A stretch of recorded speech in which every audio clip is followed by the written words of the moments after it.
بسم اللہ الرحمن الرحیم۔ پڑوسی کے حقوق۔ انسان کا اپنے رشتہ داروں کے علاوہ اور ایک مستقل واسطہ اپنے پڑوسیوں کے ساتھ ہوتا ہے۔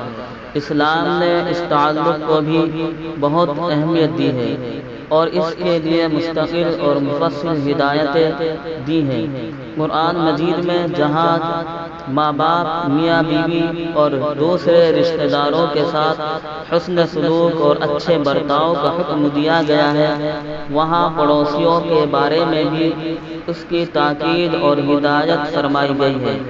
ارشاد ہے وَالْجَارِ ذِي الْقُرْبَى وَالْجَارِ الْجُنُبِ وَالصَّاحِبِ بِالْجَنبِ۔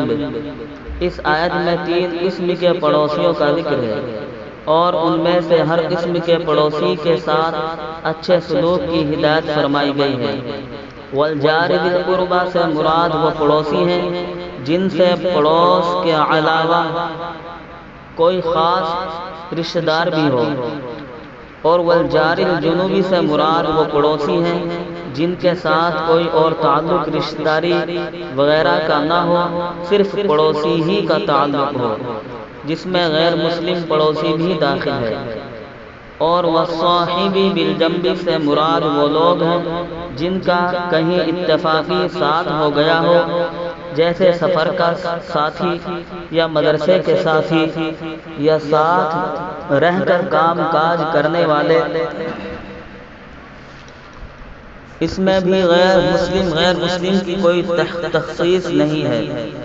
اور ان تینوں قسم کے پڑوسیوں اور ساتھیوں کے ساتھ حسن سلوک کا اسلام نے ہم کو حکم دیا ہے۔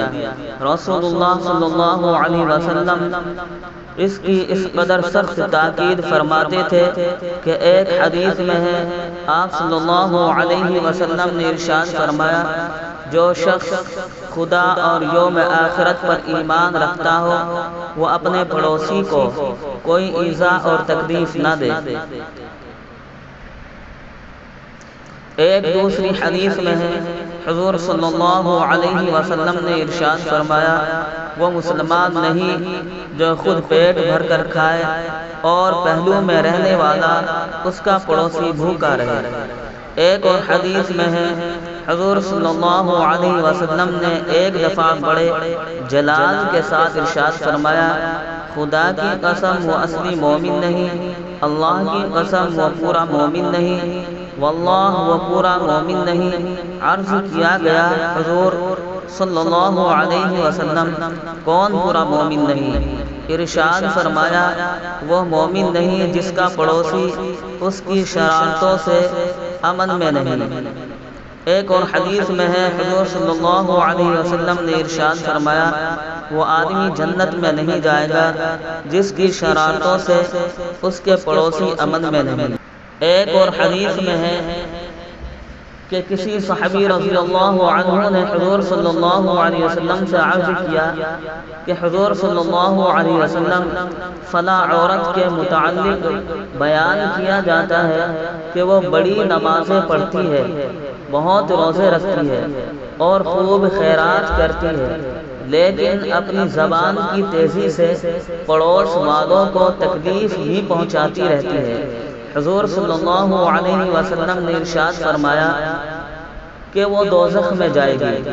پھر انہی صحابی نے عرض کیا، یا رسول اللہ صلی اللہ علیہ وسلم، اور فلانی عورت کے متعلق کہا جاتا ہے کہ وہ نماز، روزہ اور خیرات تو بہت نہیں کرتی، یعنی نفل نمازیں، نفل روزے اور نفلی صدقے بمقابلے پہلی عورت کے کم کرتی ہے، لیکن پڑوس والوں کو اپنی زبان سے کبھی تکلیف نہیں پہنچاتی۔ تو حضور صلی اللہ علیہ وسلم نے ارشاد فرمایا کہ وہ جنت میں جائے گی۔ بھائیو، یہ ہیں اسلام میں پڑوسیوں کے حقوق۔ افسوس آج ہم ان احکام کے کتنے غافل ہیں۔